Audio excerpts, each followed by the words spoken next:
Hello friends, welcome to the online platform of Fast IAS Academy. तो जैसा कि आप सभी को पता है, हमारी फ्री टेस्ट सीरीज चल रही है। तो आज हम उसी टेस्ट सीरीज के टेस्ट नंबर 11, जो कि यूनिट 10 ट्राइबोलॉजी इन एमपी या एमपी की ट्राइब के बारे में हम डिस्कशन करने वाले हैं। तो चलिए आइए स्टार्ट करते हैं क्वेश्चन नंबर फर्स्ट से। What is the descending order of tribes in terms of population in MP. तो मध्य प्रदेश में जनसंख्या के आधार पर हमारे लिए बेसिकली घटते क्रम में या अवरोही क्रम में या ज्यादा से कम के नंबर पे आना है और ट्राइब के बारे में देखना है। तो जो सबसे पहले हमारे यहाँ एमपी में सबसे largest number of tribal group है, तो वो होता है हमारे यहाँ भील। चलिए, तो ऑप्शन नंबर सी एलिमिनेट हो गया और ऑप्शन नंबर डी एलिमिनेट हो गया है। सेकंड नंबर पे जो हमारे यहाँ आते हैं वो आते हैं गोंड, मतलब ऑप्शन नंबर ए और बी दोनों ही चल रहे हैं अभी साथ में। थर्ड नंबर पे जो हमारे यहाँ आते हैं वो आते हैं कोल, मतलब option number A B eliminate हो चुका है। ध्यान रखिएगा, एमपी में सबसे पहले आते हैं भील, उसके बाद गोंड और थर्ड नंबर पर कोल। तो फर्स्ट क्वेश्चन का आंसर हमारे लिए हो चुका है यहाँ पर बी। क्वेश्चन नंबर 2 की तरफ आते हैं। कोरकू जनजाति मध्य प्रदेश के किस क्षेत्र में पाई जाती है। तो ऐसे क्वेश्चन के लिए ना हमें छोटा सा एक एमपी का मैप बना के दिमाग में याद रखना है। तो आप ना एक एमपी का मैप बनाइए अपने माइंड में, और उस मैप के थ्रू ना हम इन चीज़ों को रिकॉल कर सकते हैं। ठीक है, तो जो कोरकू जनजाति होती है वो हमारे यहाँ पे खंडवा, खरगोन, बुरहानपुर और बैतूल वाले एरिया में जाके मिल जाती है। अब इस पूरे एरिया को आप एमपी के मैप पे जाके देखिए, तो ऑलरेडी ये हो चुका है साउथ और साथ साथ में हो चुका है वेस्ट। मतलब क्वेश्चन नंबर 2 का आंसर हो चुका है हमारे लिए यहाँ पर ए। नेक्स्ट आते हैं क्वेश्चन नंबर 3 की तरफ। मध्य प्रदेश में गौड़ जनजाति मुख्य रूप से कहाँ पाई जाती है। सिमिलर बेस पे फिर हम एक एमपी का रफ मैप बनाएंगे। ये हमारे यहाँ पे गोंड का बेल्ट वाला एरिया हो गया, मतलब यहीं से हमारी नर्मदा है और यहीं पे हमारा ये विंध्याचल, ये नर्मदा और ये सतपुड़ा। मतलब क्वेश्चन नंबर 3 का आंसर हो चुका है हमारे लिए डी। तो नर्मदा तट और सतपुड़ा पहाड़ी क्षेत्र में हमारे यहाँ पे गौंड जनजाति मिलती है। नेक्स्ट हम आते हैं क्वेश्चन नंबर 4 की तरफ। किस जनजाति का मूल निवास स्थान कोटा, राजस्थान, गुना, मध्य प्रदेश है। तो हम सभी को पता है कि जो हमारे एमपी का सेंट्रल हाईलैंड वाला एरिया है उसके आसपास एक ट्राइब मिलती है जो पर्टिकुलरली वल्नरेबल ट्राइबल ग्रुप में आ जाती है, जिसका नाम है सहिरिया। तो क्वेश्चन नंबर 4 का आंसर हमारे लिए हो जाता है यहाँ पर सी। नेक्स्ट आते हैं क्वेश्चन नंबर 5 पर। प्रतिशत की दृष्टि से मध्य प्रदेश में सर्वाधिक अनुसूचित जनजाति। ध्यान रखिए, हमारे यहाँ क्वेश्चन 2 बार आते हैं। फर्स्ट बार आते हैं नंबर्स के टर्म्स पर, दूसरी बार परसेंटेज के टर्म्स में। तो जब भी ऐसे क्वेश्चन आए ना, तो हमारे लिए क्या करना है, सबसे पहले क्वेश्चन के कीवर्ड को हाईलाइट कर लेना है ताकि कंफ्यूजन ना हो। तो किसके आधार पर पूछा है, प्रतिशत या परसेंटेज के आधार पर। तो सभी को पता है सबसे पहले नंबर पे आता है अलीराजपुर। ऑप्शंस में देखिए कहीं भी नहीं है। अब हम किस पे जाएंगे, सेकंड वाले ऑप्शन पे। तो सेकंड नंबर पे हमारे यहाँ आता है झाबुआ। तो क्वेश्चन नंबर 5 का आंसर हो चुका है यहाँ पर ए। लेकिन यदि क्वेश्चन की लैंग्वेज चेंज होती और हमसे वो पूछता सबसे कम, तो उसका आंसर यहाँ पर हो जाता हमारे लिए भिंड। नेक्स्ट आगे आते क्वेश्चन नंबर 6 पर। अब यहाँ पे हमारे लिए कुछ ट्राइबल आर्टिस्टों के नाम दिए गए हैं, कलाकारों के नाम, और दूसरी तरफ वो किस चीज के लिए प्रसिद्ध हैं उसके बारे में यहाँ पे हमसे क्वेश्चन में पूछा गया है। सबसे पहले हम आते हैं बत्तोबाई। एक गुड़िया शिल्प के लिए फेमस है, ग्वालियर के आसपास ये बनाई जाती है। मतलब आंसर हमारा स्टार्ट होगा 4 से। बी एलिमिनेट, सी एलिमिनेट, डी एलिमिनेट। आंसर हो चुका है हमारा ए। लेकिन अपने आप को वेरीफाई करेंगे, कहीं हम ओवर कॉन्फिडेंस के चक्कर में किसी क्वेश्चन को गलत ना कर दें। चलिए, अब सेकंड नंबर पे दिया है हमारे यहाँ बिलाल खत्री। तो पता है हमारे धार के आसपास के बाग प्रिंट के लिए फेमस है। तो 4 के बाद बन, चलिए आंसर बिल्कुल वेरीफाई हो रहा है। अगला सुभाष अमलियार, ये हमारे यहाँ किस चीज के लिए फेमस है, भील पेंटिंग के लिए। मतलब 2 हो चुका है। सबसे लास्ट में आनंद सिंह श्याम, ये गौंड पेंटिंग के लिए। और मैंने आपको बताया भी था कि एक इन जनरल मतलब 60-70% केस में ये सही होती है, कहीं गलत भी हो सकती है, कि जो भी हमारे यहाँ एमपी में श्याम जिनका टाइटल मिलता है वो पूरे के पूरे गौंड चित्रकला से संबंधित हो जाते हैं। नेक्स्ट आते हैं क्वेश्चन नंबर 7। तो यहाँ पे ट्राइबलों के रहने के स्थान दिए गए हैं और ट्राइब दी गई है। तो छिंदवाड़ा में हम जब भी बात करते हैं तो प्रसिद्धि है वो भारिया जनजाति के लिए। मतलब आंसर की शुरुआत हो जाएगी हमारे बन से, मतलब A B eliminate B B और डी बी। तो क्वेश्चन नंबर 7 का आंसर हो चुका है सी, लेकिन अपने आप को हम यहाँ पे वेरीफाई करेंगे। मंडला में अभी हमने देखा था गौड़ जनजाति पाई जाती है। झाबुआ में भील, मतलब वन आ चुका है 3 और 2। शिवपुरी में हमने अभी देखा है सहरिया, मतलब 1 3 2 4। तो क्वेश्चन नंबर 7 का आंसर हो चुका है हमारे लिए सी। नेक्स्ट आते हैं क्वेश्चन नंबर 8 पर। निम्नलिखित में से कौन सी जनजाति मध्य प्रदेश में नहीं पाई जाती है? तो जो तोड़ा जनजाति है ना वो नीलगिरी की पहाड़ियों पर मिलती है। तो क्वेश्चन नंबर 8 का आंसर हो जाएगा बी। तो जो नीलगिरी वाला एरिया है वहां पे तोड़ा ट्राइब पाई जाती है। Next question number 9। गौर और पांडवनी नृत्य, बिल्कुल रटा रटाया क्वेश्चन है, आयोग का one of the favourite question है। तो गौड़ और पांडवनी किसके हैं? मुड़िया ट्राइब के। तो क्वेश्चन नंबर 9 का आंसर हो जाएगा हमारे लिए सी। और यदि हमारे लिए पांडवी गायन की बात आ जाए तो काफी प्रसिद्ध कलाकार है हमारे यहाँ पर, कौन? तीजन बाई। चलिए क्वेश्चन नंबर 10। मध्य प्रदेश में जनजातियों का लिंगानुपात, तो सभी को पता है, रटा रटाया फैक्ट है कि एमपी में जो सबसे अच्छा सेक्स रेशियो है वो किसका है? ट्राइब का, और ये है 984। तो क्वेश्चन नंबर 10 का आंसर यहां पर हो जाता है हमारे लिए बी। नेक्स्ट क्वेश्चन नंबर 11 पर आते हैं।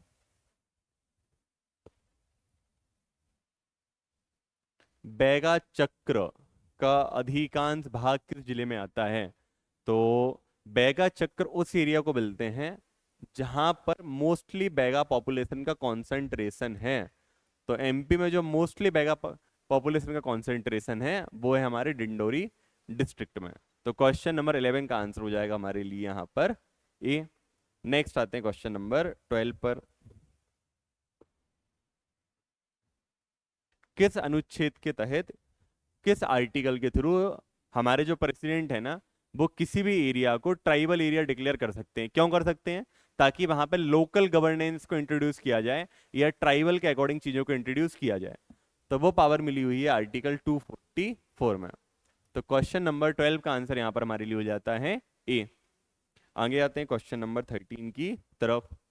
अनुसूचित जनजाति शेड्यूल्ड ट्राइब को किसमें डिफाइन किया गया? कंफ्यूजन क्वेश्चन आ गया। तो जो भी हमारे यहाँ है ना सबको आर्टिकल 366 में डिफाइन किया। किसमें किया गया है? 366 में। तो जो 366 क्लॉज 24 है इसमें हमने डिफाइन किया है एससी को, बट यहाँ हमसे पूछा जा रहा है एससी एसटी, तो उनको डिफाइन किया है हमने आर्टिकल 366 क्लॉज 25। तो क्वेश्चन नंबर 13 का आंसर हो जाता है यहाँ पर सी।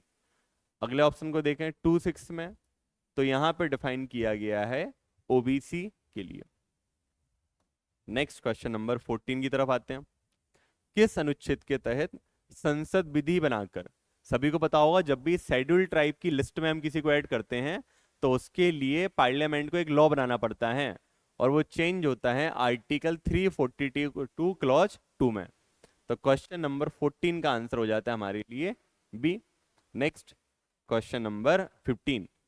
Under which article reservation for एसटीएच प्रोवाइडेड इन दी पंचायत? तो पंचायतों में जो एसटी के लिए रिजर्वेशन दिया गया है तो उसी को हम देखते हैं। सबसे पहले आर्टिकल 243 है, ए डिफाइन करता है हमारे यहाँ ग्राम सभा को। चलिए मतलब पहला ऑप्शन तो हो नहीं सकता है। जो हमारे यहाँ पे बी है, ए बताता है कि हमारे यहाँ पे जो पंचायत होंगी उसकी त्रिस्तरीय संरचना होगी कि जिला पंचायत, जनपद और ग्राम पंचायत। ठीक है। 243C ए पंचायत की संरचना के बारे में बताते हैं और जो 243D है ए एसटी के लिए रिजर्वेशन की बात करता है। तो क्वेश्चन नंबर 15 का आंसर यहां पर हो जाएगा हमारे लिए डी। नेक्स्ट आते हैं क्वेश्चन नंबर 16 की तरफ। केंद्र सरकार द्वारा किस अनुच्छेद के तहत जनजातियों के कल्याण के लिए अनुदान की व्यवस्था की गई है? तो जो भी हमारे यहाँ पे ग्रांट दी जाती है, जितने भी प्रकार की ग्रांट्स प्रोवाइड की जाती हैं वो सब मेंशन्ड है आर्टिकल 275 में। तो क्वेश्चन नंबर 16 का आंसर यहाँ पर हो जाएगा हमारे लिए सी। नेक्स्ट आते हैं क्वेश्चन नंबर 17 की तरफ। लोकसभा में अनुसूचित जातियों के लिए आरक्षण की व्यवस्था। अब यहाँ पे किसकी बात की गई? लोकसभा में। तो ध्यान रखिएगा कि जो लोकसभा में दिया गया आरक्षण ना एससी और एसटी दोनों के लिए, वो दिया गया आर्टिकल 330 में। तो इसका आंसर हो जाएगा बी। लेकिन इसको लोकसभा की जगह आंसर में कर दिया जाता विधानसभा, तो इसका आंसर हो जाता आर्टिकल 332। क्वेश्चन नंबर 18 पर आते हैं। शैक्षणिक एवं आर्थिक रूप से पिछड़ी जनजाति, ठीक है, बेसिकली ये पर्टिकुलरली वल्नरेबल ट्राइब के लिए स्पेशल प्रोविजंस की बात कर रहे हैं, तो वो दिए गए हैं आर्टिकल 15 क्लॉज 4 में। तो क्वेश्चन नंबर 18 का आंसर हो जाएगा हमारे लिए यहाँ पर डी। नेक्स्ट आते हैं क्वेश्चन नंबर 19। मध्य प्रदेश जनजाति विभाग के अनुसार मध्य प्रदेश के कितने गांवों में पर्टिकुलरली वल्नरेबल ट्राइबल ग्रुप्स पीबीटीजीस की बात हो रही है? बताएं एमपी में टोटल कितने हैं? भी आपको रटा हुआ है, ठीक है। तो जो टोटल हमारे यहाँ पे ऐसे गांव हैं वो हैं 2314। तो क्वेश्चन नंबर 19 का आंसर हमारे लिए हो जाता है यहाँ पर बी। नेक्स्ट आते हैं क्वेश्चन नंबर 20 की तरफ। आहार अनुदान योजना। तो बेसिकली जो भी हमारे यहाँ पे पर्टिकुलरली वल्नरेबल ट्राइबल ग्रुप है ना, उनका बेसिकली न्यूट्रिशन लेवल बढ़ाने के लिए या उनका पोषक स्तर बढ़ाने के लिए ना 2017 में सतना से एक स्कीम चालू की गई थी जिसका नाम था आहार अनुदान योजना। इसमें हर परिवार के लिए 1000 रुपये प्रति माह दिए जाते हैं। क्यों दिए जाते हैं? ताकि वो अपनी फैमिली का न्यूट्रिशन लेवल बढ़ा लें। तो क्वेश्चन नंबर 20 का आंसर हो जाएगा ए। तो ध्यान रखिए सिर्फ और सिर्फ पर्टिकुलरली वल्नरेबल ट्राइबल ग्रुप्स के लिए है, जैसे कि हमारे यहाँ हो जाता है सहरिया और भारिया और बैगा। Question number 21। राज्य सरकार द्वारा कितने हमारे यहाँ पीबीटीजीस डेवलपमेंट अथॉरिटी बनाए गए हैं? तो ये मध्य प्रदेश में बनाए गए हैं टोटल 11। तो क्वेश्चन नंबर 21 का आंसर हमारे लिए हो जाता है यहाँ पर सी। नेक्स्ट आते हैं क्वेश्चन नंबर 22 की तरफ। कोरकू का शाब्दिक अर्थ क्या होता है? अभी हमने देखा था कि हमारे यहाँ कोरकू जनजाति कहाँ मिलती है, देखा था अभी हमने दक्षिण पश्चिम क्षेत्र में। तो कोरकू का जो शाब्दिक अर्थ है वो होता है ग्रुप ऑफ ह्यूमंस या मनुष्यों का समूह। तो क्वेश्चन नंबर 22 का आंसर हो जाता है हमारे लिए यहाँ पर बी। नेक्स्ट आते हैं क्वेश्चन नंबर 23 की तरफ।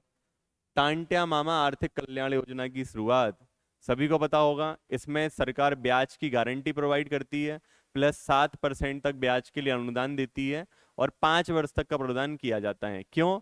ताकि लोग अपने स्वरोजगार की चीजें चालू कर पाए। तो इस स्कीम की शुरुआत हुई थी हमारे यहाँ 2022 में। तो 23वें क्वेश्चन का आंसर हमारे लिए हो जाता है यहाँ पर बी। नेक्स्ट आते हैं क्वेश्चन नंबर 24 पर। अरुणिमा योजना किससे संबंधित है? ठीक है, तो हमारे यहाँ पे स्वास्थ्य के स्तर में वृद्धि करने के लिए सरकार के द्वारा एक योजना लाई गई थी जिसका नाम था अरुणिमा। तो क्वेश्चन नंबर 24 का आंसर हो जाता है यहाँ पर बी। आगे आते हैं क्वेश्चन नंबर 25 की तरफ। डिगाना चित्रकला मुख्य रूप से किस जनजाति से संबंधित है? हमारा आयोग ऑलरेडी क्वेश्चन पूछ चुका है। तो जो हमारे यहाँ पे गौंड जनजाति के लोग हैं वो डिगाना चित्रकला से संबंधित हैं। तो क्वेश्चन नंबर 25 का आंसर हो जाता है हमारे लिए बी। लेकिन यदि यहाँ पे क्वेश्चन में पूछा जाता डिगाना की जगह पिथौरा चित्रकला, तो वो है हमारे यहाँ भील जनजाति। ध्यान रखिएगा पिथौरा भील की है और डिगाना किसकी? हमारे यहाँ गौंड जनजाति की। Next question number 26। पंडो उपजनजाति किससे संबंधित है? तो पंडो किसकी उपजनजाति है? हमारे यहाँ भारिया की।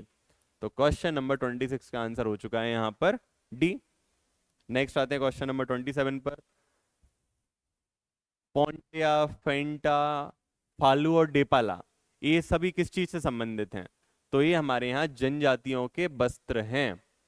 तो क्वेश्चन नंबर 27 का आंसर हो चुका है यहाँ पर ए। कृषि तकनीक क्या बोलते हैं आप सभी को बताएं, अभी हमने डिस्कस भी किया है एक क्वेश्चन में। नेक्स्ट आते हैं क्वेश्चन नंबर 28 की तरफ। निम्नलिखित में से मुख्य रूप से हंटर ट्राइब या आखेटक जनजाति कौन सी है? तो हमारे यहाँ भोपाल और रायसेन के आसपास पाई जाने वाली एक ट्राइब है जिसका नाम है पारधी। तो क्वेश्चन नंबर 28 का आंसर यहाँ पर हो जाएगा हमारे लिए बी। सुना होगा आपने मगरमच्छ पारदी, अपना सीसी का तेल पारदी, तो ये सब बेसिकली पर्टिकुलर जानवरों का क्या करते थे, शिकार करते थे अंग्रेजों के समय में। आज के समय में ये लोग दूसरे व्यवसाय में संलग्न है। अभी कोई भी इस पर डिपेंड नहीं करता है। चलो नेक्स्ट क्वेश्चन नंबर 29। कौन सी जनजाति कृषि में हल का प्रयोग नहीं करती है या जमीन की प्लाइंग नहीं करती है? तो वो कौन सी जनजाति हमारे यहाँ, सहरिया जनजाति। तो ये लोग क्या बोलते हैं, पृथ्वी बेसिकली हमारी माँ है, और यदि हम उसमें हल चलाएंगे तो हम माँ की छाती को चीर देंगे। तो ये लोग कभी भी खेती में हल का उपयोग नहीं करते हैं। तो कौन सी हमारे यहाँ वो, बैगा जनजाति। तो क्वेश्चन नंबर 29 पे का आंसर हो चुका है हमारे लिए सी। तो ध्यान रखिएगा, बाकी सारी जनजाति करती है खेती, बट बैगा वाले हल का उपयोग नहीं करेंगे। तो इसका मतलब ये नहीं खेती नहीं करेंगे, खेती करेंगे, बट ऊपर ऊपर की परत वाली खेती करते हैं। Next question number 30। Karma, Pardhauni, डांडरिया नृत्य, शायद स्कूल के समय में आपने ये वाला नृत्य तो देखा होगा अपने क्लास में बच्चों को करते हुए, काफी प्रसिद्ध भी रहा है हमारे यहाँ पे कर्मा नृत्य। ठीक है, तो ये जो पूरे नृत्य हैं, तो ये किससे लिंक हो जाते हैं हमारे यहाँ पे, बैगा जनजाति से। तो क्वेश्चन नंबर 30 का आंसर हो जाएगा यहाँ पर ए, बैगा। अब जो परधौनी नृत्य होता है, इसको जनरली हमारे यहाँ बारात के आगमन के समय किया जाता है। Next question number 31। मुकद्दम, दीवान, सम्राट, कोटबार, दरबारी किस जनजाति के पंच हैं? तो हमारे लिए पता है, हमारे भारत में ना बहुत पुरानी एक पंचों की व्यवस्था चली आ रही है। आपने सुना होगा आज भी हमारे यहाँ समाज समाज में पंच होते हैं, हमारे गांव में पंच होते हैं, इलेक्शन के अलावा भी दूसरे प्रकार के होते हैं जो हमारे यहाँ सामाजिक व्यवस्थाओं को बनाए रखते हैं। उसी प्रकार जो हमारे यहाँ पे बैगा जनजाति है, उनके यहाँ भी एक पंचों की व्यवस्था चलती है। तो जो मुकद्दम, दीवान, सम्राट, कोटवार और दरबारी आपने नाम सुने हैं, तो ये बैगा जनजाति के पंच हैं। तो क्वेश्चन नंबर 31 का आंसर यहाँ पर हमारे लिए हो जाता है ये। नेक्स्ट आते हैं क्वेश्चन नंबर 32 की तरफ। दुलदुल घोड़ी, रागनी, लहंगी नृत्य किस जनजाति से संबंधित है? तो दुलदुल घोड़ी आप सभी ने देखा होगा, एक हमारे यहाँ पे बारात के समय में देखी होगी, घोड़ी बनाई जाती है जिसको आदमी अपने कपड़ों के साथ पहन लेता है। तो ये सभी के सभी चीजें किसके साथ लिंक है हमारी, सहरिया जनजाति से। तो क्वेश्चन नंबर 32 का आंसर यहाँ पर हो जाएगा सी। नेक्स्ट आते हैं क्वेश्चन नंबर 33 पे। कौन सी जनजाति अपने आप को विश्वामित्र का वंशज मानती है? तो जो सहेरिया जनजाति है, ये अपने आप को विश्वामित्र भगवान का या ऋषि का वंशज मानती है, और ये वाल्मीकि जी को अपना पितृ पुरुष मानती है। तो क्वेश्चन नंबर 34 का आंसर हो चुका है हमारे यहाँ सी। Question number 35। मध्य प्रदेश राज्य विमुक्त घुमक्कड़ एवं अर्ध घुमक्कड़ जनजाति अभिकरण का गठन कब किया गया था? तो ये किया गया था 1996 में। तो क्वेश्चन नंबर 34 का आंसर डी। अब ये कंफ्यूज मत होना चाहिए यहाँ पे कि घुमक्कड़ मतलब दिन भर घूम रहे हैं, अर्ध घुमक्कड़ मतलब आधे घूम रहे हैं। तो बेसिकली कुछ ट्राइब ऐसी थी जो बिजनेस पे काम करती थी। तो कुछ लोग अपने बिजनेस का एक पूरा साइकिल कंप्लीट करके आते थे, कि फॉर एग्जांपल मान के चलिए इंदौर से स्टार्ट किया है, तो पूरा इंदौर में ही वापस सामान लेके आएंगे और पूरे रास्ते भर सामान बेचेंगे। तो उनको हम बोलते थे घुमक्कड़ जनजातियां। और कुछ ऐसी होती थी कि जो एक जगह से दूसरी जगह पे आपके मटेरियल की सप्लाई में काम करती थी, तो उनको हमने नाम क्या दिया है, अर्ध घुमक्कड़ या semi nomadic. Next question number 35। डाम प्रथा क्वेश्चन हमारे यहाँ पे आयोग पूछ चुका है। ठीक है, भील से संबंधित है, बिल्कुल सही। इसमें 12 वर्ष से कम उम्र या उसके बच्चों के दाहिने हाथ पे ना एक डामर का निशान लगा दिया जाता है। ठीक है, तो दोनों स्टेटमेंट सही हैं। तो 35 क्वेश्चन का आंसर हो जाएगा यहाँ पे सी। एक नेक्स्ट क्वेश्चन नंबर 36। विश्व की सबसे अधिक गोदना प्रिय, या जिसको टैटू करवाना सबसे अधिक पसंद होता है, तो वह कौन सी ट्राइब है हमारे यहाँ पर, बैगा। तो क्वेश्चन नंबर 36 का आंसर यहाँ पर हो जाता है हमारे लिए ए। ठीक है, तो ध्यान रखिएगा, जो भी टैटूज होते हैं वो हर ट्राइब में होते हैं, बट जो सबसे ज्यादा बनवाए जाते हैं वो कौन के द्वारा बनवाए जाते हैं, बैगास के द्वारा। नेक्स्ट आते हैं क्वेश्चन नंबर 37। जनश्री योजना किससे संबंधित है? मतलब 4 स्टेटमेंट में से 3 स्टेटमेंट क्या है, गलत हैं, और सब एक स्टेटमेंट हमारे यहाँ पे क्या हो चुका है, सही हो चुका है। तो जो भी हमारे यहाँ पे पर्टिकुलरली वल्नरेबल ट्राइब है ना, यदि उनके फैमिली में किसी एक मेंबर की डेथ हो जाए, तो उनके लिए सरकार द्वारा 30,000 रुपए दिए जाते हैं। तो उस योजना का नाम है जनश्री योजना। तो क्वेश्चन नंबर 37 का आंसर हमारे लिए हो जाता है यहाँ पर ए। Next question number 38। तुमा बाजा आप सभी ने देखा होगा कि एक मुंह से बजाने वाला यंत्र होता है, उसे हमारे यहाँ पे भील की एक उप जनजाति होती है सब ट्राइब भिम्मा, वो उसको बजाते हैं। तो तूमा कौन बजाता है हमारे यहाँ? भिम्मा। तो क्वेश्चन नंबर 38 का आंसर यहाँ पर हो जाता है डी। नेक्स्ट आते हैं क्वेश्चन नंबर 39 की तरफ। बाबरी उप जनजाति का संबंध किससे है? तो ध्यान रखिए, आयोग ना ऐसे क्वेश्चन बार बार पूछता रहता है। तो जो मेजर मेजर ट्राइब्स है ना, उनकी हमारे लिए सब ट्राइब भी याद होनी जरूरी है। तो जो बाबरी है, एक किसकी उप जनजाति होती है हमारे यहाँ? कोरकू की। तो क्वेश्चन नंबर 38 का आंसर यहाँ पर हो जाएगा हमारे लिए डी। चलिए नेक्स्ट क्वेश्चन पर आते हैं हम लोग। Question number 40। खुटिया पटेल का संबंध किस जनजाति से है? तो जो हमारे जनजाति के लोग हैं ना, वो अपने यहाँ ही कुछ लोगों को अलग अलग टाइटल देते हैं। तो जो हमारे यहाँ सहरिया जनजाति है, तो वहां पर टाइटल दिया गया है खुटिया पटेल। तो क्वेश्चन नंबर 40 का आंसर यहाँ पर हमारे लिए हो जाएगा सी। नेक्स्ट आते हैं क्वेश्चन नंबर 41 की तरफ। बलात का संबंध किस जनजाति से है? ठीक है, बलाद मतलब बेसिकली जो सामान को लाना और ले जाना करते हैं, तो उनको हम लोग क्या बोलते थे? बलाद। तो बंजारा ट्राइब वो है जो हमारे यहाँ पे गुड्स का ट्रांसपोर्टेशन एक जगह से दूसरी जगह पे करती रहती थी। तो क्वेश्चन नंबर 41 का आंसर हो जाएगा हमारे लिए यहाँ पर बी। नेक्स्ट आते हैं क्वेश्चन नंबर 42 पर। श्रीमुखा श्री राम प्रसाद का संबंध किससे है? ठीक है, तो 1930 के समय बैतूल और सिवनी में ना एक आंदोलन चला है जिसको हम बोलते हैं जंगल सत्याग्रह। तो ये दोनों उसी आंदोलन से संबंधित थे। तो क्वेश्चन नंबर 42 का आंसर हो चुका है हमारे लिए बी।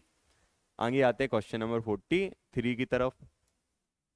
अंग्रेजों ने बुरहानपुर की असीरगढ़ किले में किसको कैद करके रखा था?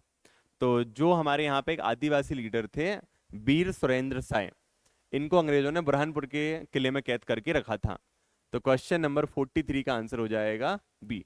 वर्तमान में जो हमारे यहाँ साय से लिंक ट्राइबल ग्रुप है, वो मुख्य रूप से छत्तीसगढ़ वाले भाग्य में जा चुका है। Question number 44। शंकर शाह और रघुनाथ शाह की खुफिया योजना की जानकारी अंग्रेजों को किसने दी थी? तो आप सभी को पता है कि हमारे यहाँ पे जो बेसिकली हमारा जबलपुर वाली रियासत थी, दुरानी दुर्गावती वाली थी, उन्हीं से संबंधित उन्होंने व्यक्ति हैं। तो जो भी इनकी खुफिया योजना की जानकारी है वो दी थी खुशहाल चंद ने। तो क्वेश्चन नंबर 44 का आंसर हो जाएगा यहाँ पर ए। और डिटेल में याद रखना है कि जब शंकर शाह और रघुनाथ शाह जी की गिरफ्तारी हो गई थी, तो उसके बाद यहाँ पे फूल कुंवर बाई थी जिन्होंने पूरी 1857 की बागडोर अपने हाथों में ले ली थी और इस आंदोलन को चलने दिया था। आगे आते हैं क्वेश्चन नंबर 45। टांडा बारूद कांड का संबंध किस क्रांतिकारी से है? हाल ही में आपको पता होगा कि हमारे भारत सरकार का एक कल्चरल मिनिस्ट्री का एक सर्कुलर आ भी चुका है। तो उन्होंने बोला है जहां कहीं भी ऐसे कांड वांड जैसे शब्द हैं, तो ये हमारे क्रांतिकारियों को कहीं ना कहीं डीमीन करते हैं। तो इन सभी के लिए हम रिप्लेस किससे कर देंगे? जैसे काकोरी कांड हो चुका है काकोरी एक्शन, ऐसे ही टांडा बारूद कांड क्या हो जाएगा? टांडा बारूद एक्शन। तो बोले मैं अंग्रेजों की नजरों में भली गलत था, लेकिन हम भारतीयों के लिए गौरव का पूर्ण क्षण होता है, तो वहां पे हम ऐसे कांड जैसे शब्दों का उपयोग नहीं करेंगे। तो इससे संबंधित कौन से क्रांतिकारी हैं? रघुनाथ सिंह मंडलोई। तो क्वेश्चन नंबर 45 का आंसर हो जाता है हमारे लिए यहाँ पर बी। नेक्स्ट आते हैं क्वेश्चन नंबर 46 की तरफ। इमरत भोई उर्पाती का संबंध किस जिले से है? तो ए संबंधित है हमारे यहाँ पर छिंदवाड़ा जिले से। तो क्वेश्चन नंबर 46 का आंसर हो जाता है यहाँ पर A. Next question number 47। Bhimsen को कौन सी जनजाति अपनी देवता मानती है? तो हमने देखा है सभी जनजातियां अपने किसी ना किसी देवता के लिए प्रसिद्ध होती हैं और हर जानती के जनजाति कुछ ना कुछ देवता होते हैं। तो जो भीमसेन से संबंधित जनजाति है वो है हमारे यहाँ पर भारिया। तो क्वेश्चन नंबर 47 का आंसर हमारे लिए यहां हो जाता है बी। नेक्स्ट आते हैं क्वेश्चन नंबर 48। चौमासा पत्रिका का प्रकाशन किस अकादमी द्वारा किया जाता है? तो जो हमारे यहाँ पे जनजाति लोक कला एवं बोली विकास अकादमी है, वो एक पत्रिका निकालती है जिसका नाम है चौमासा, और ये भोपाल से में ये अकादमी स्थापित है। और ये जो पत्रिका है ना, ये निरंतर 1983 से प्रकाशित की जा रही है। तो ध्यान रखिएगा 1983 तिरासी। तो क्वेश्चन नंबर 48 का आंसर हो चुका है हमारे लिए बी। आगे आते हैं क्वेश्चन नंबर 49 की तरफ। जनजातीय संग्रहालय भोपाल की डिजाइन। बहुत ही सिंपल सा क्वेश्चन है, सबको रटा हुआ है। तो इसकी जो डिजाइनर है वो है रेवती कामत। तो क्वेश्चन नंबर 49 का आंसर हो चुका है सी। ध्यान रखिएगा, ये 2013 में इसका उद्घाटन हुआ था और उस समय हमारे राष्ट्रपति कौन थे? प्रणब मुखर्जी जी। क्वेश्चन नंबर 50 की तरफ आते हैं। आदिवर्त लोक एवं जनजाति संग्रहालय हाल ही में खजुराहो में खोला गया है। और आदिवर्त नाम क्यों दिया गया है? क्योंकि पर्यटन की दृष्टि से वहां पे 7 जनजातियों को बसाकर, वहां पे जो भारत की सबसे पुरानी 7 जनजातियां में बोली जाती हैं, उनको बसाकर एक नई टाउन से बनाई जा रही है, ताकि उससे हमारा कल्चर भी प्रमोट और हमारे यहाँ टूरिज्म भी प्रमोट होता जाए। तो क्वेश्चन नंबर 50 का आंसर हमारे लिए हो जाएगा यहाँ पर सी। नेक्स्ट आते हैं क्वेश्चन नंबर 51 की तरफ। उद्यमिता विकास केंद्र की स्थापना। बेसिकली इंटरप्रेन्योरशिप जैसे कॉन्सेप्ट ना आज की जनरेशन में कॉमन हो चुके हैं, लेकिन गवर्नमेंट ना इंटरप्रेन्योरशिप ना इंडिया की इंडिपेंडेंस के टाइम से ही चला रही है। तो ये जो भारत में सॉरी जो हमारे एमपी में खोला गया था, ये 1980 में खोला गया था। क्यों? ताकि हमारे एमपी में एमएसएमई को बढ़ावा दिया जा सके, या यूथ के बीच में इंटरप्रेन्योरशिप को बढ़ावा दिया जा सके। तो क्वेश्चन नंबर 51 का आंसर हो जाता है बी। यदि पूछ लिया जाए कि इसकी मुख्यालय कहाँ पे है, तो इसका मुख्यालय कहाँ पे है? भोपाल में। और एक केंद्र हमारे यहाँ हर जिले स्तर पर बनाए गए थे। Question number 52। राष्ट्रीय जनजाति स्वास्थ्य अनुसंधान संस्थान national institute of research in tribal health, तो ये कहाँ पे लोकेटेड है? हमारे यहाँ पे जबलपुर में। और इसकी स्थापना की गई थी 1984 में। तो क्वेश्चन नंबर 52 का आंसर हो जाता है सी। आपको पता होगा कि इसका जो पहले नाम था वो था क्षेत्रीय जनजाति आयुर्विज्ञान अनुसंधान केंद्र। Next question number 52। वन्य प्रकाशन। ये भी बेसिकली जनजातियों से संबंधित एक पुस्तक है और जो उनसे संबंधित साहित्यों को बार बार प्रमोट करती रहती है। तो इसके पब्लिकेशन कहाँ से होता है? भोपाल से। तो क्वेश्चन नंबर 53 का आंसर हो जाता है हमारे यहाँ ए। नेक्स्ट, विमुक्त जनजाति दिवस। हाल ही में आपने सुना होगा, इसको हमने मनाने की शुरुआत की है। तो ये मनाया जाता है 31 अगस्त को। तो क्वेश्चन नंबर 54 का आंसर हो चुका है हमारे लिए बी। Next question number 55। विमुक्त घुमक्कड़ अर्ध घुमक्कड़ कल्याण विभाग की स्थापना कब की गई थी? तो ये हमारे यहाँ की गई थी 2011 में। तो क्वेश्चन नंबर 55 का आंसर हो जाता है हमारे लिए यहाँ पर बी। Next question number 56। संत सिंगाजी बहुत ही महान प्रसिद्ध निमाड़ के संत रहे हैं, जिन्होंने अपना पूरा जीवन लोक कल्याण के लिए समर्पित कर दिया गया था। बाकी इनके बारे में आपको बहुत सारी जानकारी होगी। इनकी समाधि बेसिकली डूब गई थी, फिर उसे नर्मदा के बैक वाटर्स में ही लोकेटेड किया गया है। तो ध्यान रखिए, इनकी समाधि अलग जगह है लेकिन जन्म कहाँ है? अलग जगह है। तो समाधि खंडवा में है, लेकिन जो जन्म हुआ है वो इनका हुआ है संत सिंगाजी का बड़वानी में। तो क्वेश्चन नंबर 56 का आंसर हो जाता है सी। और मैं तो कहूँगा आप लोग यूट्यूब पे जाइए और संत सिंगाजी के भजन या इनके कपलेट्स को सुनिए। काफी अच्छे इन्होंने उस समय की लोक प्रथाओं के बारे में चीजें बताई गई हैं। Next question number 57। परचरी के लेखक कौन है? तो कौन थे वो? खेमदास। और इन्होंने इसमें संत सिंगाजी के बारे में वर्णन किया है। तो क्वेश्चन नंबर 57 का आंसर यहां पर हो जाता है हमारे लिए ए। Next question number 58। कृषि पंडित।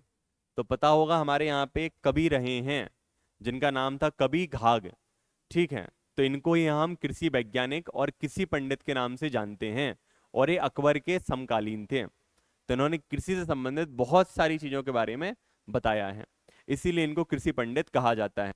एक इनकी प्रसिद्ध लोकोक्ति आज भी चलती है कि एक पक्षी होता है टीटई, तो जब भी बोलते हैं कि यदि टीटई के अंडे हो जाएं तो उस साल बारिश क्या होती है, या तो जल्दी आ जाती है या फिर क्या हो जाती है, लेट आ जाती है। तो वो डिपेंड करता है उसने किस लोकेशन में अपने अंडों को रखा है।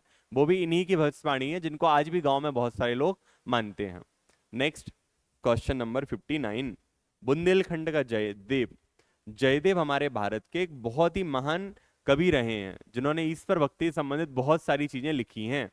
तो बुंदेलखंड का जयदेव हम किसे बोलते हैं? ईश्री के लिए। और ईश्री किसके लिए फेमस है? अपने फाग गायन के लिए, जो बुंदेलखंड वाले क्षेत्र में गाई जाती हैं। तो क्वेश्चन नंबर 59 का आंसर हमारे लिए हो जाएगा यहाँ पर ए। नेक्स्ट क्वेश्चन नंबर 60 पर आते हैं। 12 मासी 15 तिथि आदि ग्रंथ किससे संबंधित हैं? तो ये सभी हैं हमारे निर्गुण भक्ति धारा के संत, जिनके बारे में हमने अभी डिस्कस किया था, संत सिंघा जी। तो क्वेश्चन नंबर 60 का आंसर हो जाएगा यहाँ पर सी। नेक्स्ट आते हैं क्वेश्चन नंबर 61 की तरफ। दागल डोहा पर्व का किससे संबंध है? तो ये दोनों हमारे यहाँ पे भील जनजाति के प्रमुख पर्व हैं। तो क्वेश्चन नंबर 61 का आंसर हो चुका है हमारे लिए यहाँ पर डी। आते हैं नेक्स्ट क्वेश्चन की तरफ। Question number 62। जिंदेवा और हिंगोला नाट्य किस अंचल से संबंधित हैं? तो पता होगा जिंदेवा जो होता है ना, ये बेसिकली महिलाओं के द्वारा किया जाता है, ठीक है। और इसमें थोड़ी सी हम लोग ऐसा मानते हैं कि बल्गरनेस होती है, ऑब्ससेनिटी होती है, अश्लीलता होती है, और ये होता है हमारे यहाँ बुंदेलखंड रीजन में। तो क्वेश्चन नंबर 62 का आंसर हो जाएगा यहाँ पर ए। नेक्स्ट आते हैं क्वेश्चन नंबर 63 की तरफ। हीड़ गायन का संबंध किस क्षेत्र से है? तो ये कहां से किया जाता है? हमारे मालवा वाले क्षेत्र में। तो क्वेश्चन नंबर 62 का आंसर हो जाएगा हमारे लिए यहाँ पर सी, ठीक है। नेक्स्ट आते हैं क्वेश्चन नंबर 64। जरौती वॉल पेंटिंग या मुराल्स आप सभी ने देखे होंगे कि जो निमाड़ वाला रीजन होता है वहां पे हमारे यहाँ ये वाले मुराल्स बनाए जाते हैं। तो क्वेश्चन नंबर 64 का आंसर हो जाएगा यहाँ पर डी, ठीक है। और जो बुंदेलखंड है तो वहां पे आपको पता होगा कि दिवाली के आसपास बुंदेलखंड के दोस्तों ने देखी होगी कि वहां पे स्रोतिया या स्रोती बनाई जाती है। Next question number 65। त्रिलंगा और मोर मुरेले किस अंचल की चित्रकला है? तो ये दोनों कहाँ बनाई जाती है? हमारी बघेलखंड वाले रीजन में। तो क्वेश्चन नंबर 65 का आंसर हो जाएगा यहाँ पर ए। नेक्स्ट आते हैं क्वेश्चन नंबर 66 की तरफ। निम्नलिखित में से कौन सा कार्य बैरियर एल्विन का नहीं है? तो ना बैरियर एल्विन ना एक बहुत ही बड़े ट्राइबोलॉजिस्ट थे। इन्होंने अपनी ना ऑलमोस्ट पूरी जिंदगी जनजातियों के संबंध में अध्ययन करते हुए गुजार दी, और उन्होंने उनके बारे में बहुत सारी किताबें लिखी हैं। तो द बैगा भी उनकी पुस्तक है, द अगरिया भी उनकी पुस्तक है, द गौर भी उनकी पुस्तक है, लेकिन द गोंड उनकी पुस्तक नहीं है। तो क्वेश्चन नंबर 66 का आंसर हमारे लिए हो जाएगा यहाँ पर सी। नेक्स्ट आते हैं क्वेश्चन नंबर 67 की तरफ। मध्य प्रदेश आदिवासी वित्त एवं विकास निगम की स्थापना Madhya Pradesh tribal finance and development corporation established, पता है, हेडक्वार्टर भोपाल में, और स्थापना 1994। मतलब क्वेश्चन नंबर 67 का आंसर हो चुका है हमारे लिए बी। नेक्स्ट आते हैं क्वेश्चन नंबर 68। टाट्या मामा बलिदान दिवस या टाट्या मामा सेक्रीफाइस डे कब सेलिब्रेट किया जाता है? तो ये कब सेलिब्रेट किया जाता है हमारे यहाँ? उन्हीं के जन्म के दिन, मतलब बेसिकली सॉरी उनकी मृत्यु वाले दिन, मैं भी कंफ्यूज हो गया था थोड़ा। तो ये हो जाता है हमारे यहाँ 4 दिसंबर को। तो क्वेश्चन नंबर 68 का आंसर हो जाएगा हमारे लिए डी। पता होगा टाट्या मामा के बारे में आपको थोड़ी जानकारी होगी। तो जो हमारे यहाँ पाताल पानी वाला क्षेत्र था, तो वहां पे 4 नवंबर 1889 को अंग्रेजों द्वारा उनको फांसी दे दी गई थी, ठीक है। और इनके लिए प्यार से निमाड़ का या मालवा का या एमपी का ही रॉबिन हुड कहा जाता है। नेक्स्ट आते हैं क्वेश्चन नंबर 69। वीरांगना सुरसीबाई भील किससे संबंधित हैं? तो इन्होंने भीमा नायक के साथ आजादी के आंदोलन में बहुत बड़ा योगदान दिया था। तो क्वेश्चन नंबर 69 का आंसर हमारे लिए हो जाएगा यहाँ पर ए। नेक्स्ट आते हैं क्वेश्चन नंबर 70। घोड़ा डोगरी जंगल सत्याग्रह में जनजातियों का नेतृत्व किसने किया था? तो जिनने भी नेतृत्व किया था आपको पता होगा, घोड़ा डोगरी जंगल सत्याग्रह हमारे 1930-31 के जंगल सत्याग्रह का भाग था। और ये हमारा हुआ था कहाँ पर? बैतूल के आसपास वाले एरिया में, और इसका नेतृत्व किया था गुंजन सिंह कोरकू ने। तो क्वेश्चन नंबर 70 का आंसर यहाँ पर हो जाएगा बी। लेकिन यहाँ पे लिखा होता टूरिया जंगल सत्याग्रह, जो कि हमारे यहाँ के सिवनी के आसपास हुआ था, तो उसका आंसर हो जाता दुर्गा शंकर मेहता। चलिए नेक्स्ट आते हैं क्वेश्चन नंबर 71 की तरफ। शहरिया जनजाति का संग्रहालय कहाँ पर अवस्थित है? ठीक है, तो हमारे यहाँ पे जो आदिम संस्कृति संग्रहालय है शहरिया जनजाति से संबंधित, वो उस जिले में है जहाँ पे शहरिया की पॉपुलेशन का कॉन्सेंट्रेशन सबसे ज्यादा है। तो वो हमारे यहाँ पे कहाँ पर है, श्योपुर डिस्ट्रिक्ट में। तो क्वेश्चन नंबर 71 का आंसर हमारे लिए हो चुका है यहाँ पर डी। आगे आते हैं क्वेश्चन नंबर 72 की तरफ। अर्जुन सिंह धुर्वे किससे संबंधित हैं?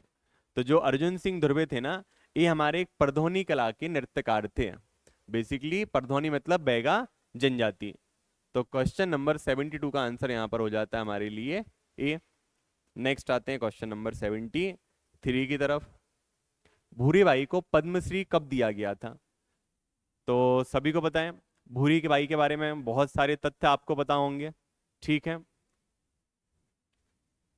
एक मिनट पानी भी तो करो क्वेश्चन।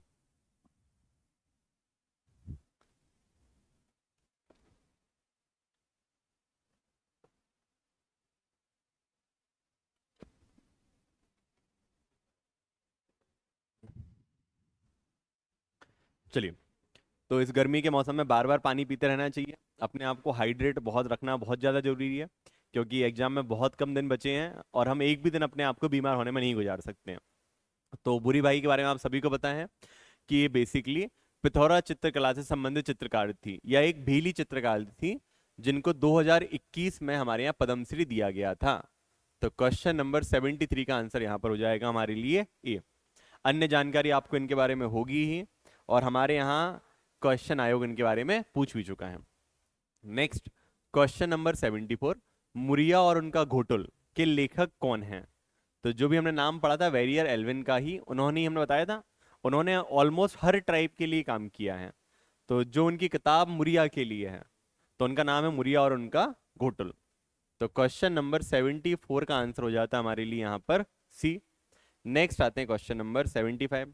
नेशनल पार्क पॉलिसी ये भी किसने दी है? बैरियर एल्बन ने, ताकि पता रहे कितना एरिया ट्राइब के लिए डिमार्केटेड और कितना अन्य के लिए। तो क्वेश्चन नंबर 75 का आंसर हो जाएगा यहाँ पर सी। नेक्स्ट आते हैं क्वेश्चन नंबर 76 की तरफ। The publication related to tribes. तो मध्य प्रदेश आदिवासी लोक कला परिषद हमने देखा है, उनके बारे में पब्लिकेशंस निकालती है, ठीक है। सेकंड हिंदी ग्रंथ एकेडमी। इवन मेरे हिसाब से जो भी मेरे दोस्त लोग अभी ट्राइब के बारे में बहुत डिटेल में पढ़ रहे होंगे, वो सब हिंदी ग्रंथ एकेडमी की किताब से पढ़ रहे हैं। Tribal research and development institute Bhopal, ये भी ट्राइब से रिलेटेड पब्लिकेशन करती है। वन्य अभी हम देख ही चुके हैं, एक ट्राइब के बारे में बुक्स को पब्लिश करती है और मैगजीन्स को। तो इसका आंसर हो जाएगा यहाँ पे all of the above D. तो क्वेश्चन नंबर 76 का आंसर हो जाता है हमारे लिए यहाँ पर डी। नेक्स्ट आते हैं क्वेश्चन नंबर 77 की तरफ। निम्न में से क्या सही है? चलिए, बन्या संस्था की मध्य प्रदेश के जनजाति कार्य विभाग ने 1980 में स्थापना की थी, बिल्कुल सही। इसका उद्देश्य जनजाति कलाकारों को प्रोत्साहन देना, उनको प्रसिद्धि दिलाना और उन पर काम करना, बिल्कुल सही है। तो दोनों ही स्टेटमेंट हमारे यहाँ पे सही हो जाते हैं। तो क्वेश्चन नंबर 77 का आंसर हो जाएगा हमारे लिए यहाँ पर सी। नेक्स्ट आते हैं क्वेश्चन नंबर 78 पर। डोरली, हल्बी, भतरी बोली किससे संबंधित हैं? तो ये जो सारी चीजें दी गई हैं ना, ये हमारी गौड़ जनजाति की भाषाएं या उनकी डायलेक्ट हैं। तो क्वेश्चन नंबर 78 का आंसर हो जाएगा हमारे लिए यहाँ पर डी। नेक्स्ट आते हैं क्वेश्चन नंबर 79 पर। सरहुल नृत्य किस जनजाति से संबंधित है? तो इसके बारे में आपने पेपर में देखा होगा कि जो हमारी चैत्र मास की पूर्णिमा होती है, अभी कुछ समय पहले आपने देखा होगा, ठीक है।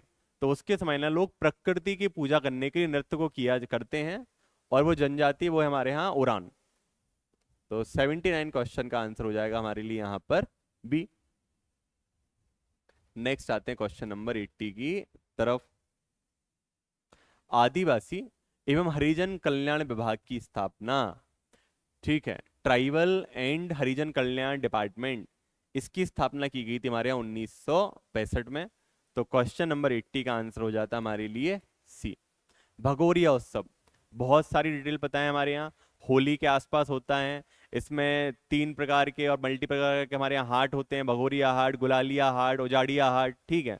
और भगोर देव की पूजा की जाती है। तो ये जो उत्सव चलता है टोटल हमारे यहाँ 7 दिन चलता है। तो क्वेश्चन नंबर 81 का आंसर हो जाएगा हमारे लिए यहाँ पर सी। नेक्स्ट आते हैं क्वेश्चन नंबर 82 की तरफ। आटा साटा विवाह पद्धति।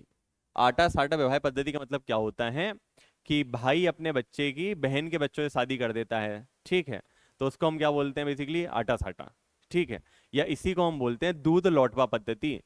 तो ये हमारे यहाँ की जाती है गौड़ जनजाति में। दूध लौटवा समझ में आ गया कि घर का दूध फिर वापस से घर में लौट के आ जाता है।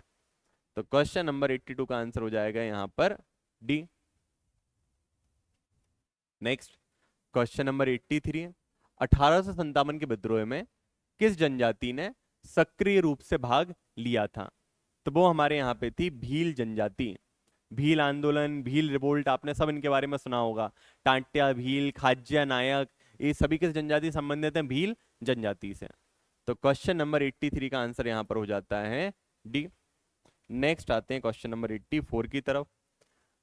लंगड़ा, झूमर, रागनी तथा झरनी का संबंध किससे है? तो ये जो सारी चीजें दी गई है ना, एक कर्मा नृत्य के प्रमुख प्रकार होते हैं। तो क्वेश्चन नंबर 84 का आंसर हो जाएगा हमारे लिए यहाँ पे बी। बाकी रटा रटाया फैक्ट पता है। परधौनी नृत्य कौन करता है हमारे यहाँ? बैगा। गोल गधेड़ो उत्सव किन के द्वारा मनाया जाता है? भील के द्वारा।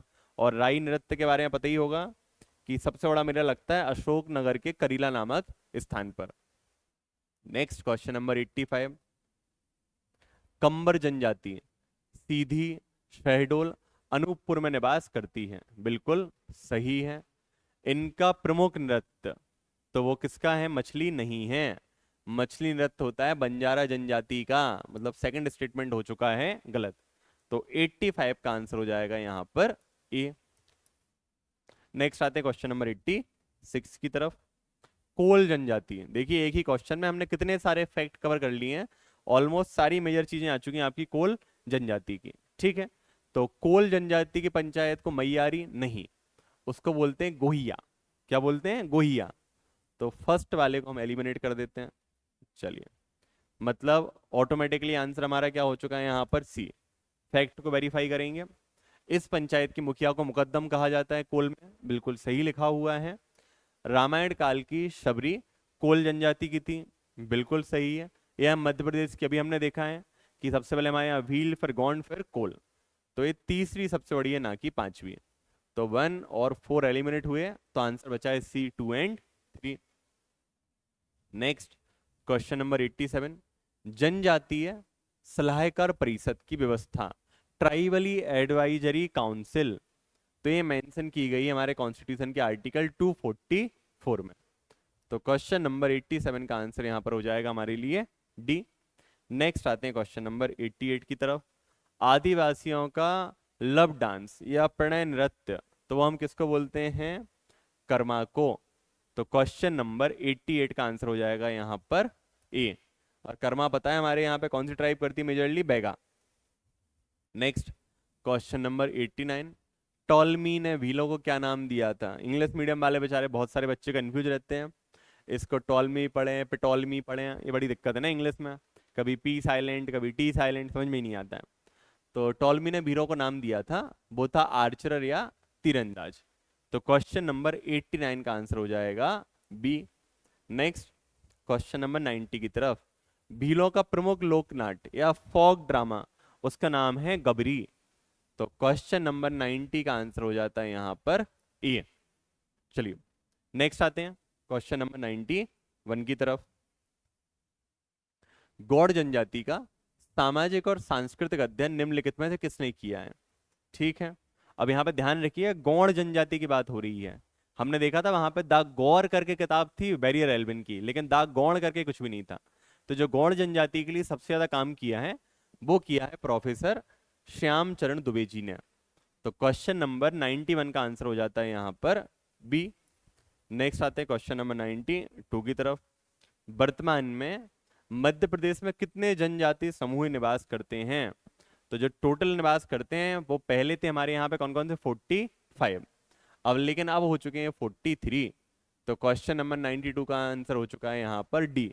पता होगा कि हमारे यहाँ मीणा और कीर और पारधी को बाद में इनसे बाहर कर दिया गया था 2003 में। नेक्स्ट क्वेश्चन नंबर 93 की तरफ आते हैं। अनुसूचित जनजातियों में साक्षरता की दर, तो ये भारत में और मध्य प्रदेश दोनों जगह में सबसे कम है। और ए है टोटल 50.5%। तो क्वेश्चन नंबर 93 का आंसर हो जाएगा यहाँ पर बी। नेक्स्ट क्वेश्चन नंबर 94 की तरफ आते हैं।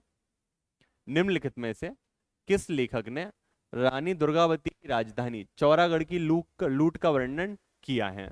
तो वो कौन थे? अबुल फजल। और पता है अबुल फजल ने जो किताब लिखी है उसका नाम है आईने अकबरी। तो इन्होंने आईन अकबर में बताया है कि रानी दुर्गावती पे जब अकबर ने अपने सेनापति के थ्रू हमला करवाया था, तो जो पचमढ़ी के पास चौरागढ़ है वहां पे इन्होंने पूरी किले की लूटपाट कर दी थी। Next question number 95। गौड़ जाति अपने आप को क्या मानती है? ठीक है, तो खुद ही सोचिए। गौड़ जनजाति पिछड़ा अपने आप को नहीं मान सकती है, आदिवासी नहीं मान सकती है, द बेस्ट क्यों नहीं मान सकते? क्योंकि सबके लिए द बेस्ट अपने भगवान होते हैं, तो ये अपने आप को बोलते हैं कोयतोर। तो 95 क्वेश्चन का आंसर हो जाता है यहाँ पर A. Next question number 96। Bhangor Dev का संबंध किस जनजाति से है? हमने बार बार डिस्कस किया है हर जनजाति के अपने अपने देवता होते हैं। अभी हमने डिस्कस किया था भंगोरिया पर्व, देखा था टोटल 7 दिन चलता है।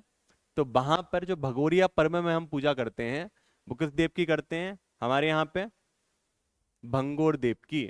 और भगोरिया कौन मनाते हैं हमारे यहाँ पर? भील। तो क्वेश्चन नंबर 96 का आंसर हो जाएगा यहाँ पर ए। नेक्स्ट आते हैं क्वेश्चन नंबर 97 पर।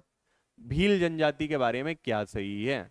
What is true about the Bhil tribe? तो 2011 की जनगणना के अनुसार मध्य प्रदेश में भीलों की कुल जनसंख्या 59.93 लाख, बिल्कुल सही।